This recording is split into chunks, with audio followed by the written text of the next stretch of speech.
I was a trouble kid from a small town.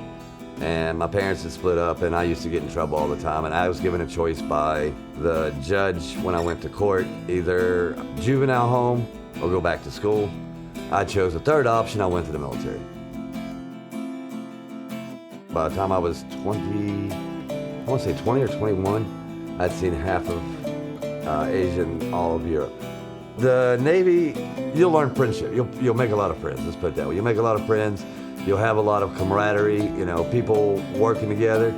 If you need support or structure, that's what you need to do. I'll recommend anybody that needs support and structure go to the military. They have it perfectly. After my first marriage, I've been homeless 4 times. She's supported me through all of it. I mean, shoot, how many women do you know will sleep in the back of a truck? Or, you know, sleep in a tent? You know what I mean? Not very many. In Seattle, they cater to it. When we first went homeless up there, we were in tents, because they have what they call tent cities up there. You can hear the mice crawling around in there, and under your tent, it's awful. And then we ended up going into a tiny home. But even just moving in it, you don't feel like you're at home. You know, you still got people around you that you feel uncomfortable. It was scary for me, and I never wanted to ever leave his side. And then when I get down here, it took me a little minute to find everything out down here and how to, but I knew there was a veterans program down here. Oftentimes, our veterans do come to us with multiple barriers, things like low income, bad credit, evictions, any type of criminal past that may, you know, have followed them regardless of how long ago it was. When we would sleep at night, we would go to like truck stops so that we could take a shower and grab something to eat.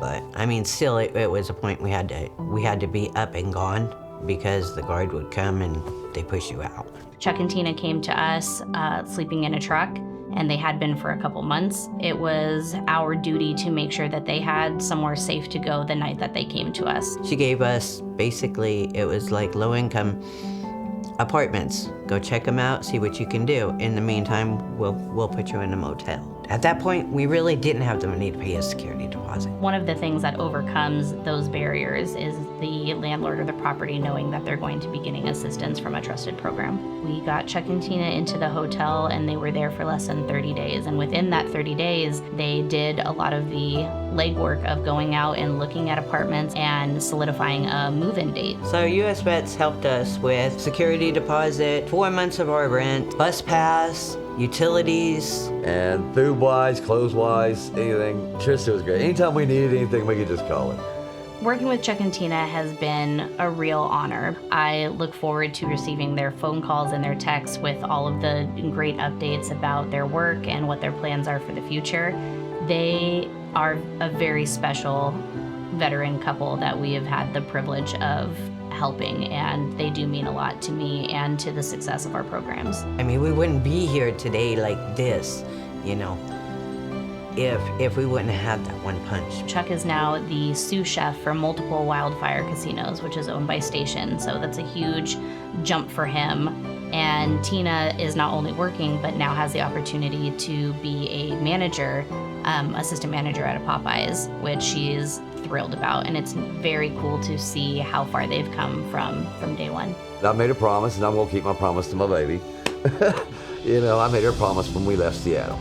We would never end up back on the streets again. And I've kept that promise. That got me, sorry. That one got me.